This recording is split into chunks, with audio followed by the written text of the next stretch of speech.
Ανάψτε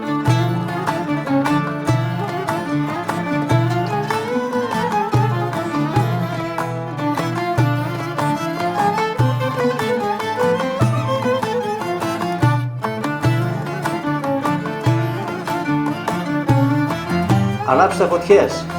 Ετοιμάστε σούβλες. Μαζέψτε την παρέα σας.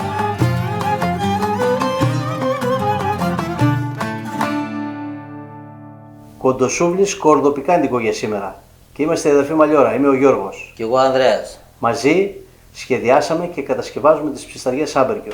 Αλλά μας αρέσει το ψήσιμο και το μαγείρεμα. Και καλή παρέα. Μέσα από το κανάλι μας μοιραζόμαστε μαζί σας τεχνικές αλλά και συνταγές για ψήσιμο και μαγείρεμα. Ακολουθήστε μας πατώντας εγγραφή, κάντε κλικ στο καμπανάκι να σας έρχονται οι ενημερώσεις και ελάτε στην ομάδα του Facebook του Grill Philosophy, όπου έχουμε μαζευτεί πάρα πολλοί ψίστες και ανταλλάσσουμε απόψεις. Σας περιμένουμε. Συνεργάτης και φίλος ο Γιώργος Καραγιάννης. Σεφ και συγγραφέας βιβλίων γαστρονομίας με πλούσιο συγγραφικό έργο. Δική του λοιπόν αυτή η συνταγή. Μείνετε μαζί μας για την περιγραφή και κυρίως για το ψήσιμο. Καλά ψησίματα σε όλους. Καλά ψησίματα λοιπόν και από μένα. Λοιπόν, μπόλικο είναι, αλλά είναι καυτερό. Τα αντέχεις? Το καυτερό δεν με πειράζει, τα αντέχω. Το πουλίρο μαρινάρισμα δεν αντέχω. Όχι, δεν έχει πολλές ώρες. 1-2 ώρες και είμαστε κουμπλέ. Είσαι που προλαβαίνεις για τα τσίπουρα δηλαδή. Ό,τι πρέπει είναι 2 ώρες για τα τσίπουρα. Έτσι ακριβώς. Πάω για τα μεζεδάκια, παιδιά. Εγώ θα μείνω για να σας πω λίγα πραγματάκια. Δεν έχουμε πολλά σήμερα, αλλά είναι σημαντικά. Πριν σας πω οτιδήποτε για αυτή την υπέροχη συνταγή του φίλου μας του Γιώργου του Καραγιάννη, θα σας πω για τον ίδιον, τη γνωριμία μας και τη συνεργασία μας. Με τον Γιώργο τον Καραγιάννη γνωριζόμαστε πάρα πολλά χρόνια. Έχω διαβάσει όλα του τα βιβλία και ένα από αυτά το γράψαμε και μαζί. 20 συνταγές για μπάρμπεκιου. Ένα μικρό αλλά νόστιμο βιβλίο, όπως λέει ο ίδιος. Περιλαμβάνει 20 συνταγές για μπάρμπεκιου, ψήσιμο σε σχάρα και σούβλα και είναι καθαρά επαγγελματικές. Ο Γιώργος συνεργάζεται τον τελευταίο καιρό μαζί μας στο κανάλι μας εδώ και μας προσφέρει απλόχερα μοναδικές συνταγές και αφιλοκερδός. Τον ευχαριστούμε γι' αυτό και η συνεργασία αυτή εννοείται πως θα συνεχιστεί. Σε ευχαριστούμε πολύ Γιώργο, και εγώ και ο Ανδρέας, και οι τρεις μαζί ευχόμαστε στους φίλους μας που μας παρακολουθούν καλά ψησίματα και πάντα με καλή παρέα. Πάμε λοιπόν τώρα να σας δείξω αυτή την υπέροχη και μοναδική συνταγή του φίλου μας του Γιώργου του Καραγιάννη. Λοιπόν, σήμερα δεν έχουμε γουδιά, δεν έχουμε μπαχαρικά να χτυπήσουμε εκεί πέρα μέσα. Σήμερα έπιασε δουλειά το μούλτι. Έτσι, εδώ ετοιμάσαμε ένα πολύ ισχυρό σκορδέλαιο. Πώς το κάναμε? Μέσα στο μούλτι βάλαμε 150 ml εξαιρετικό παρθένο ελαιόλαδο.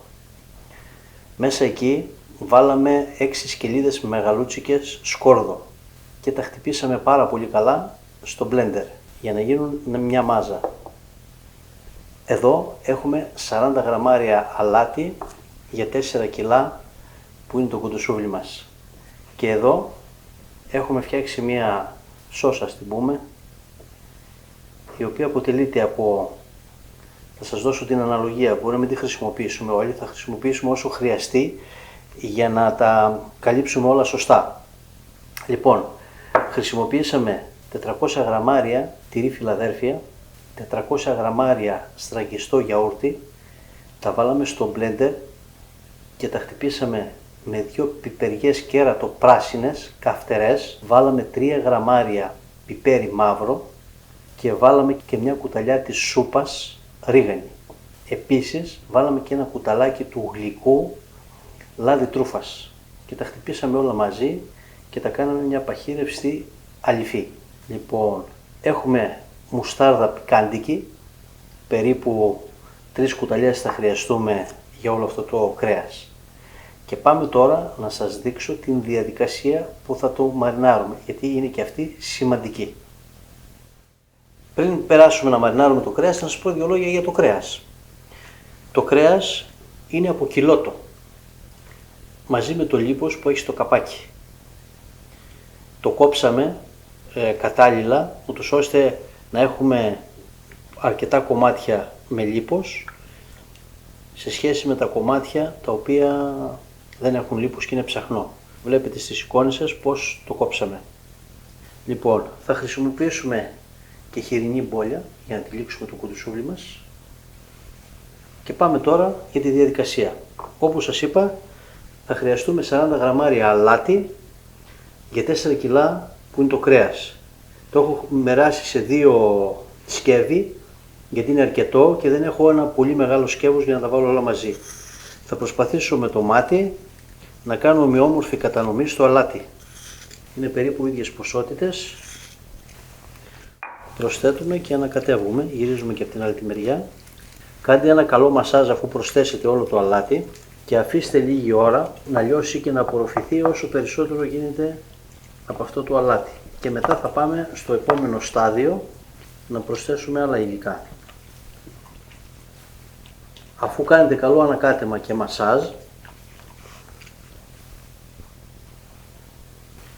το επόμενο βήμα μας είναι να προσθέσουμε το σκορδέλαιο. Όπου όμως χωμυρίζει το σκόρδο. Και εδώ με όμορφη κατανομή και καλό μασάζ, καλό ανακάτεμα. Όπου μυρωδιά, είπαμε σκορδοπικάντικο. Ανακατέψτε έτσι καλά αρκετή ώρα ώσπου να απορροφηθεί περισσότερη ποσότητα του ελαιολάδου. Θα το αφήσουμε έτσι και σε λίγο θα πάμε στα επόμενα 2 στάδια. Ακολουθήστε τη διαδικασία ακριβώς όπως σας τη δείχνουμε γιατί έχει σημασία. Και πάμε τώρα στο άλλο μας υλικό. Μουστάρδα Dijon. Θα υπολογίσετε περίπου 2 κουταλιές της σούπας για 4 κιλά κρέας. Δεν θέλουμε πολύ. Εδώ έχω βάλει περισσότερο. Υπολογίζουμε το μάτι περίπου πόσο είναι οι 2 κουταλιές της σούπας. Αυτό είναι αρκετό και ανακατεύουμε. Δεν θέλουμε πάρα πολύ μουστάρδα εδώ.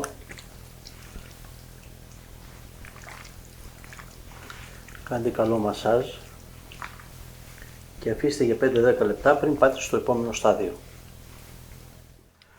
Λοιπόν, πάμε τώρα στο επόμενο στάδιο. Που είναι αυτό με το τυρί Φιλαδέλφειας, το πικάντικο υλικό δηλαδή. Όπως σας είπα, σας έδωσα την αναλογία για να το φτιάξετε. Δεν χρειάζεται να το χρησιμοποιήσουμε όλο.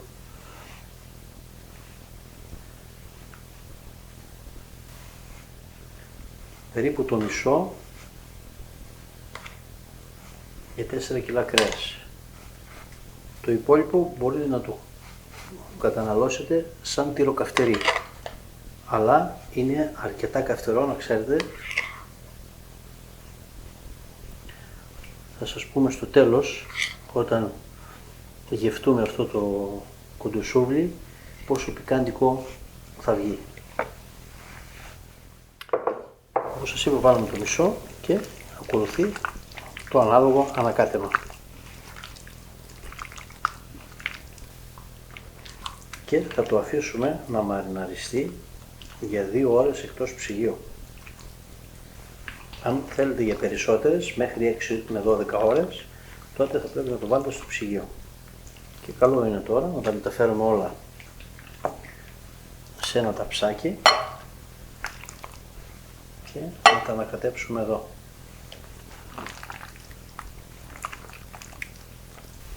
Κατά το σούβλισμα δεν θα βγάλουμε υλικό πάνω από το κρέας και θα σουβλήσουμε το κρέας με ό,τι υλικό έχει μείνει πάνω του. Λοιπόν, το αφήνουμε, πάμε για τα τσίπουρα και τα λέμε σε λίγο. Άντε κέρνα. Άντε να συγκυράσω.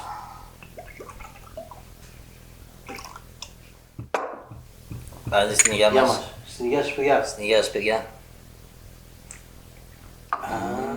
Αυτό είναι αυτό που περίσσεψε από το καυτερό, για να δω. Εγώ είδα, είναι καυτερό. Είναι για αυτούς που αρέσουν πάρα πολύ τα καυτερά.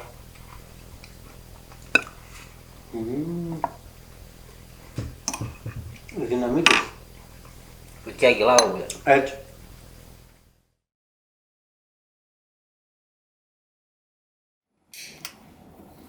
Τα κάρβουνα άναψαν με το γνωστό δικό μας τρόπο, τα προσανάματα δηλαδή στην κορυφή, γιατί τα κάρβουνα ανάβουν ανάποδα από πάνω προς τα κάτω. Εύκολα, γρήγορα και χωρίς καπνό.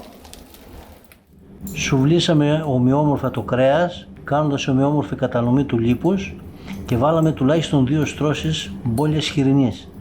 Αυτό το κοντοσούβλι θέλει οπωσδήποτε μπόλια, γιατί αλλιώς το γιαούρτι με το τυρί Φιλαδέλφειας θα καούν στη φωτιά και θα μαυρίσουν. Ενώ τώρα θα μας δώσουν όλο τους το άρωμα και θα γίνει όλο το κοντοσούβλι αυτό πάρα πολύ μαλακό και νόστιμο και βέβαια πικάντικο.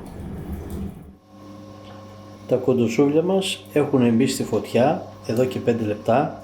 Όπως βλέπετε είναι τυλιγμένα με την μπόλια, ψήνουμε σε μέτρια θερμοκρασία και θα χρειαστεί ψήσιμο 2,5 με 3 ώρες.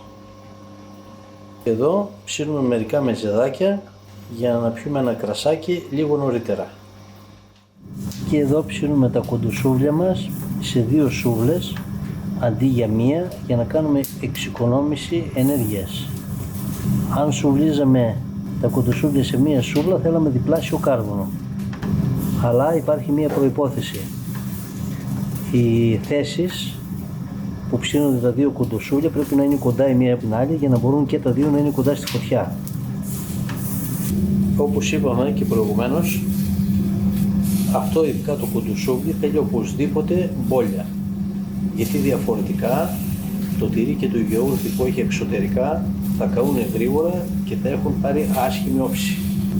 Ενώ έτσι θα ψηθεί το κοντοσούβλι μέσα στα υγράτο, θα γίνει φανταστικά γευστικό και ζουμερό. Τα λουκανικάκια μας είναι σχεδόν έτοιμα. Η μισή σούβλα την έχουμε φάει ήδη. Σε 20 λεπτά είναι έτοιμα. Είναι πολύ ζουμερά με αυτόν τον τρόπο που τα ψήνουμε. Και εδώ ακόμα έχουν δρόμο.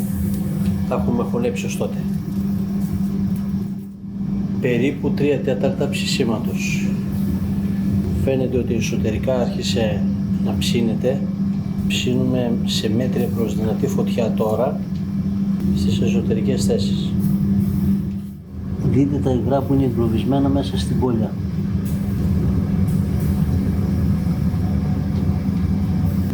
Μιλάμε για ένα διαφορετικό τρόπο για να ψήνεις κοντοσούβλι.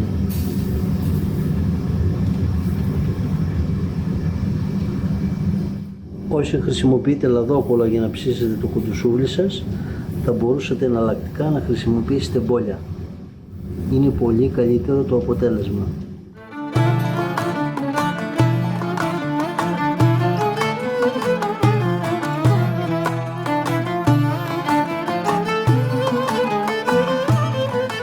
Δυναμώσαμε λίγο τη φωτιά, ανοιγοντάς την.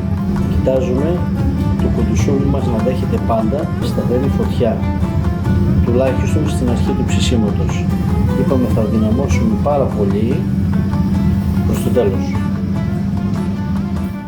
Με εσωτερική θερμοκρασία 75 βαθμούς δυναμώσαμε τη φωτιά.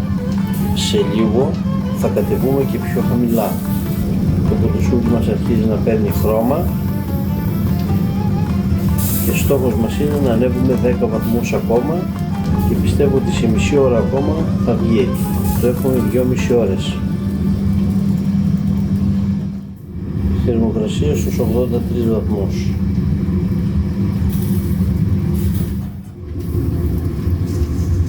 Και αυτό το ίδιο περίπου.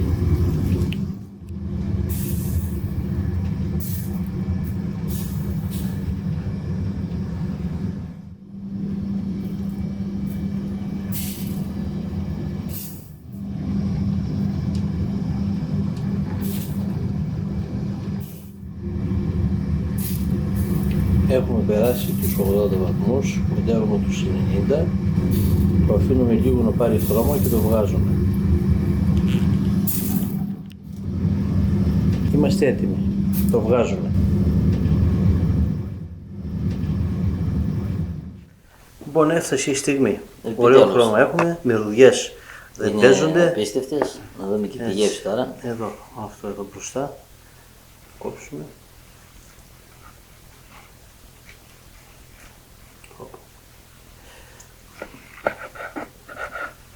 Για πάρε. Πάμε να κόψεις κανένα χέρι. Πώς και δεν κουτάσεις εσύ πρώτος. Είσαι επικίνδυνος με αυτό το μαχαίρι.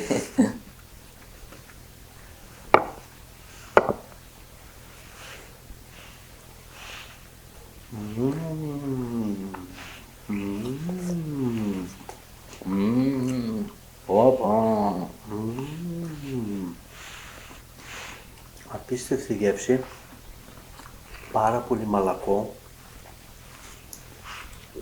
Έχει ωραία αρώματα. Είναι πικάντικο ελαφρώς, το σκόρδο διακρίνεται διακριτικά.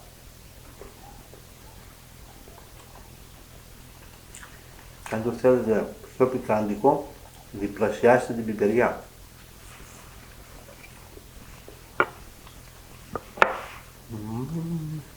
Τέλειο.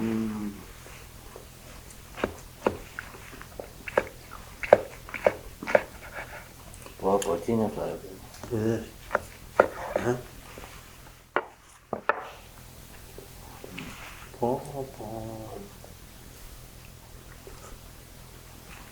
Δεν είναι ξαναφάει σούβλια. Είναι ιδιαίτερο. Κέρνα. Να κεράσω.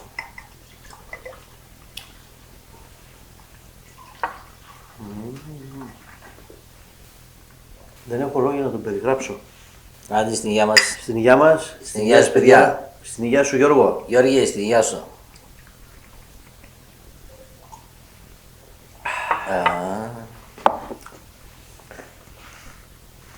Καλό κρασί απαραίτητο. Επιβάλλεται. Θα σκάσουμε απόψε.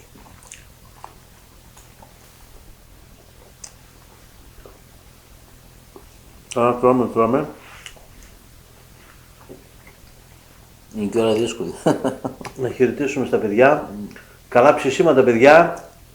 Θα είμαστε την επόμενη φορά με καινούργια ιδέα για ψήσιμο. Καλά ψησίματα και πάντα με καλή παρέα. Καλά ψησίματα.